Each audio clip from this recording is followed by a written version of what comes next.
Hey, Nicole Huntsman here from moderncosmic.com.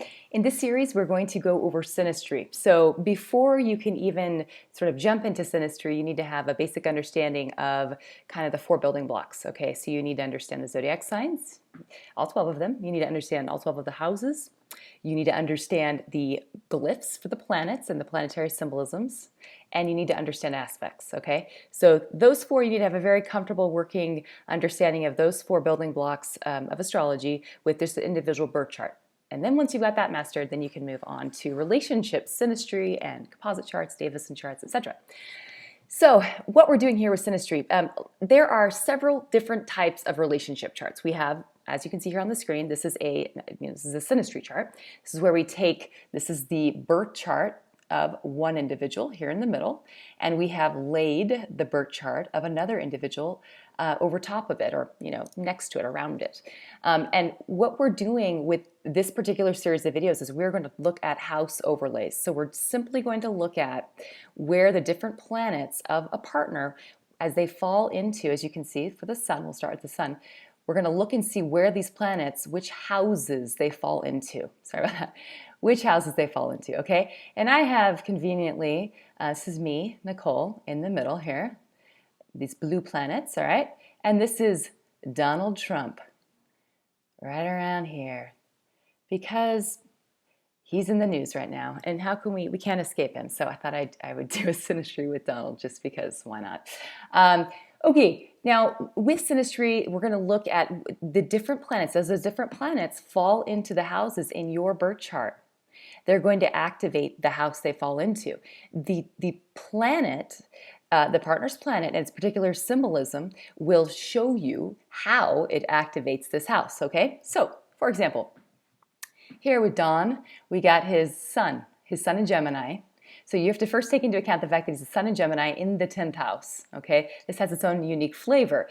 Gemini, of course, is the communicator. Gemini conjunct Uranus is the little bit free speaker. They say what they think when it's Gemini, and it gives an individual sort of, they just have their own, they march to the beat of their own drummer, which clearly he does his own thing and doesn't care what other people think, or at least that's what he says. He purports to not care what other people think, or he just has convinced himself he doesn't care what other people think.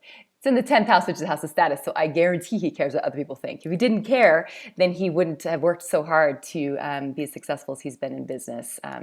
So take that into account. So this isn't just a sun. It's not just a Gemini sun. It's a 10th house Gemini sun conjunct Uranus. You have to look at the whole package. Now he falls into my 10th house. The 10th house is going to be your house of status, career, work, employment. It's not employment like working for someone else. It's more your career, what you do for work. So our relationship would be one. Also, when someone falls in your 10th house, their sun or moon, this gives them an added importance in your life. It can give them a little added, if you're dating someone and their sun falls in your 10th house, it can feel like they are there to sort of guide and direct you. There can be a little sense that they're the one in charge. There can be they wear the pants kind of a thing.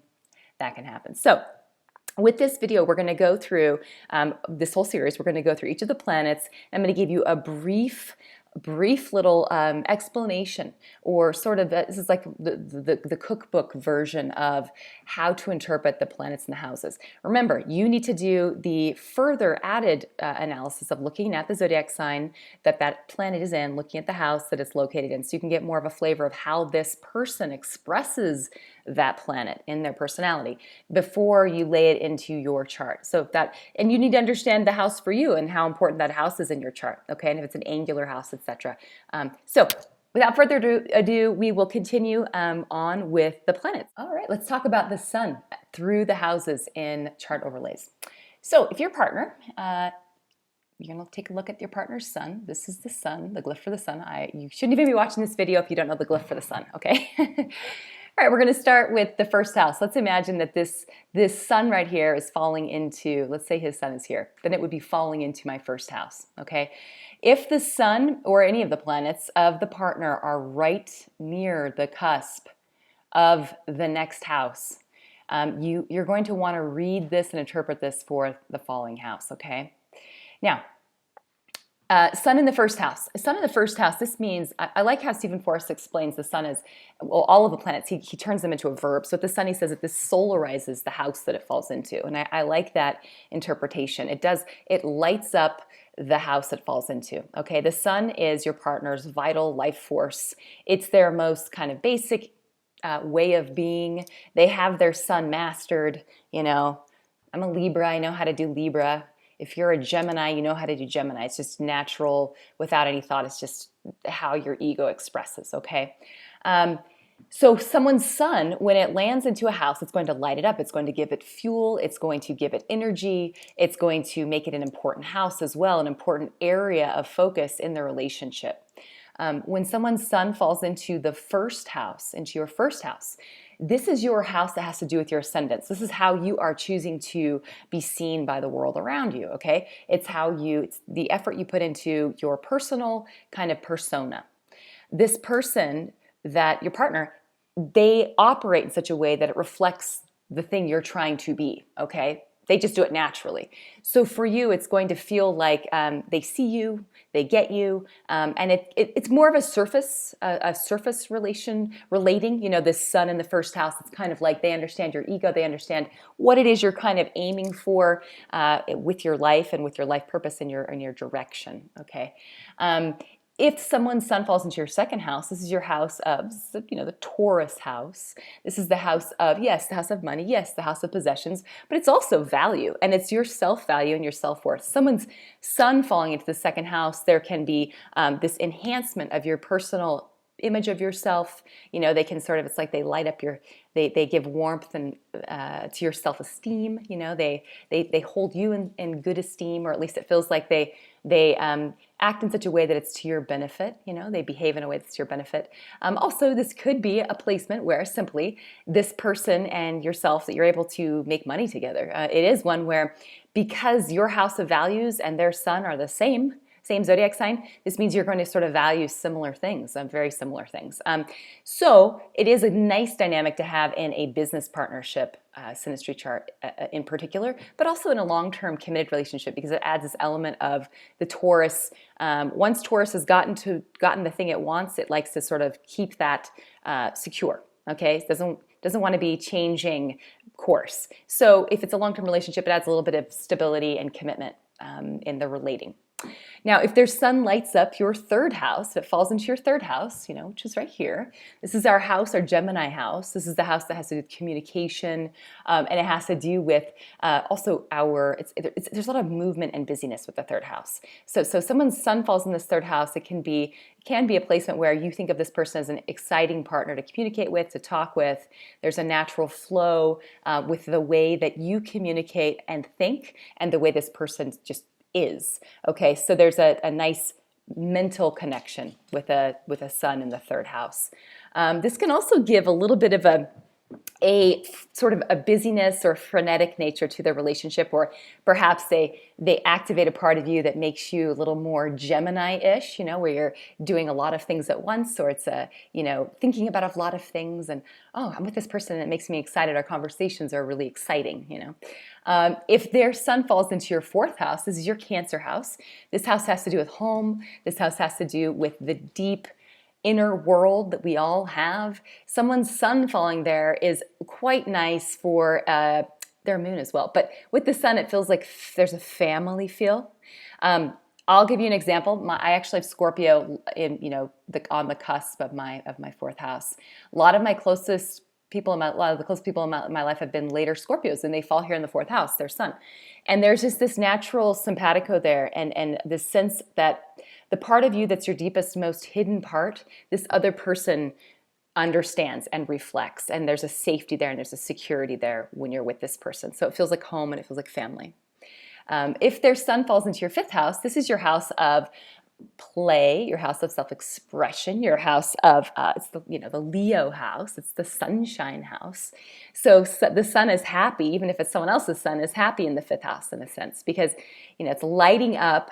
This person is encouraging you to play, and they're encouraging you to self-express. This can be a relationship that plays out as sort of more of a transient relationship, even if, let's say this is a long-term relationship, okay, it's a long-term partner, but their sun falls in your 5th house. The relationship will always have this quality of feeling like you're lovers, you know, if it's a romantic relationship. And if you're friends, it will always have this quality of feeling very creative. You will create together. There will be a high element of, doesn't necessarily have to be art, but it certainly could be. There's this support. This person is supporting the part of you that is creative. So you've got to look at your chart and see what is being creative, or what does play look like for you. It could be everything from sex to metalwork, to writing, you know, whatever it is, to parenting, you know, that having children, just depends on for you in your chart what creation is. But this person will light that up and bring energy and life to that part of your life, or to your personality and your life. 6th house, this is your house of the daily, it's kind of duties and it's service. I always think of this as, I think of this as the earth angel house in a sense. It's our Virgo house.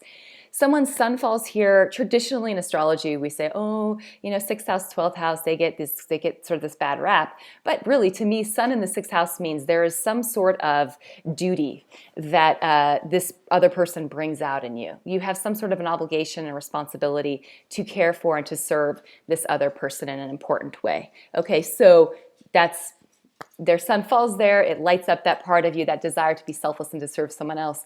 And this can, if you know, not without looking at the rest of the chart, this can be a placement that's very uneven, where one person is sort of taking care of the other person. You can see this in relationships of codependency, or relationships that have kind of that element to them, where one partner is caring for the partner's needs in order to make themselves needed, in order to sort of control and manipulate the relationship. So that would be an unhealthy version of the sun in the 6th house. But it can also be one where one partner is caring for perhaps the health of the other partner, etc. 7th house, this is our Libra. This is our Libran house. Of course, this is the house of marriage, partnership. It's the one-on-one partnerships that we have with other people, best friends even. Having someone's sun light up this house, it doesn't necessarily mean this is going to be a marriage partnership or even a romantic partnership. It just says there is this element of harmony and pleasantness between these two people, okay? Their sun is bringing out in you the part of you that would like to partner with someone else. And it can be in business. It could be relationship or romantically. It could be just your best friend. It just lights up the part of you that would desire to come closer to someone else, to harmonize, to find common ground, okay? 8th house. This is our Scorpio house. This is our house that has to do with that deep bond. It has to do with life and death transformation and the taboo. And when you put someone's sun in this house, it means the 8th house person is lit up in all these Scorpio ways. So obsession can be a thing that pops up for you. It's probably why I like Aries so much. They fall in my 8th house. They're conjunct my moon and in my 8th house. I'm like, oh, oh. Anyway, so for you, if this happens to you many, many times, you see somebody who's got their 8th house lit up by someone, and it's going to bring out these more compulsive, obsessive, can be controlling and mind games and things like this as well. But it's also can be looking at the rest of the chart, it can be a very good thing for commitment and long-term, sort of holding two people together long-term as well, because it's that desire for that bond, just like the Taurus house, which is on the other end of the axis.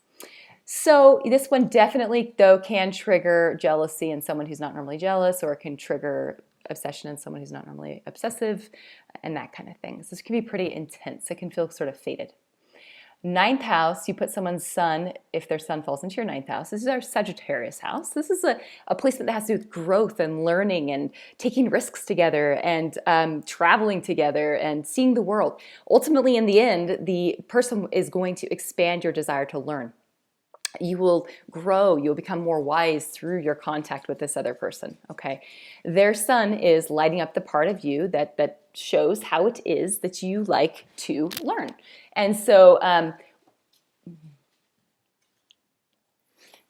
sorry, puppy, I'm just making sure my puppy is being good. Okay, so the part of you that likes to learn, and you put their sun there, and there's a good chance you guys will travel together, or you will virtually travel together through learning things together, sharing things you've learned together, teaching each other things. Okay, so this theme of it being a growth relationship, and also this person could show up as a teacher, a guru, a guide for you, or you in turn could be their teacher, guru, guide. It could light up that desire in you to teach. Right?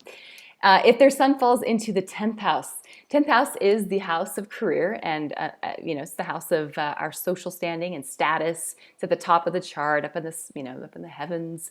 So if someone's sun is lighting this up, this means, first of all, they're probably an important person to you, or someone that you take seriously. It could be someone that helps and encourages your efforts to get out there into the world and to do what it is you're here to do, like to perform your life purpose. So it can be really nice if you've got, I actually have had this with a partner where my son fell into his 10th house. And indeed, I was sort of pushing him and supporting him in his role with work, and sort of figure out what it is that he was wanting to do for work. And I guess I do that naturally, just being who I am, but also really in particular with him, that was a big theme, and is actually, why we broke up. But so, this person can have there can be a sense that that person has a little bit of control in that area, or there's like wearing the pants. So if it's the female sun who falls in that 10th house, it can feel a little bit like she's emasculating him. That can show up. Okay. Now we move to the 11th house. This is our Aquarius house. If you've got your partner's sun in the 11th house, this is going to light up the part of you that has to do with friendship. This is very much you see this a lot actually with best friends. You'll see a lot of 11th house Aquarian kind of connections. If, let's say, if there's a lot of Uranus in the chart as well, then there's a good chance that this relationship could be more of a short-term relationship. But again, you'd have to see Uranian context to the luminaries as well, in the synastry, in order for that to suggest that the relationship was of a shorter nature and more, perhaps also a little more platonic as well.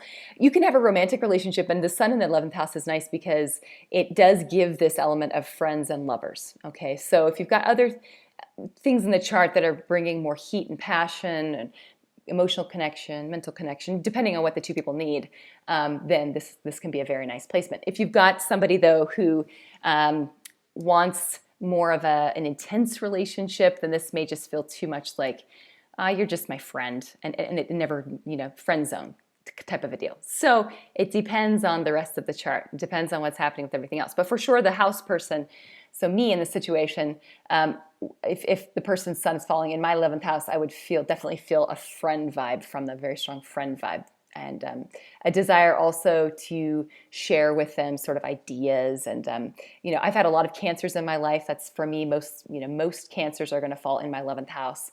And sure enough, of the men that have had, crushes on me, like all growing up when I was a teenager and on up, many times they were cancers. I mean, I think that was the main, like the one where they liked me and I just wasn't into them in reverse. Now, also I have my Mars here. So for a man, when my Mars is conjunct his sun, especially Cancer, it kind of lights up their sexuality. And that's a whole other topic. But anyway, so overall, the house person's going to feel like they like that person in a very friendly way. 12th house, this is our house, our Pisces house. And so someone's sun falls here. This is, like I said, with the 6th house. 12th house gets like this bad rap if relationship aspects are making some sort of contact to the 12th or the 6th house, or we have overlays to the 12th or 6th house, or we have composite sun or moon or whatever in the 12th or 6th house, then there's doom and gloom. And I would say I totally disagree with, startup disk. Thank you, Apple. So I would say I totally disagree with this, and I would say actually this person is going to bring out in you, many times they light up your unconscious, and this can play out in many ways. Many times if the house person, so me, if I'm unevolved and I'm not aware of the fact that this person's sun is in my 12th house and they're bringing out they're poking on these parts of me that I would rather keep unpoked and hidden, then it's going to be uncomfortable, and it can be a little frightening even, or it can feel like you just kind of want to get away from it. Depends on the rest of the chart. It depends. See, I have Saturn here. So Donald Trump's Mars is conjunct my Saturn in my 12th house. It's also right on the ascendant, so it kind of plays out more in the 4th house. But even so, his Pluto is in my 12th house. So I know we're talking about Sun here, but he would bring out sort of these intense reactions in me, especially because it's his Pluto. So let's pretend like that's his sun. Then I would feel like he sees parts of me that other people don't see. I would feel like he understands things about me that are hidden, and maybe I want to keep those hidden, and maybe I don't. It depends on where I'm at. But it is a very sort of karmic soulmate feel. It feels like this person's come along and they can see us in a way that other people can't see us, and so it can be very healing. But usually there's this initial kind of cathartic thing that can happen with this setup, or where one partner again is sort of serving the other partner, or one partner is waiting for the other partner, or one partner is kind of in this position of giving and the other one not giving back. Those kind of things can happen with the 12th house. So anyway, let me know what you think about the sun. We're going to move on to the moon on the next video.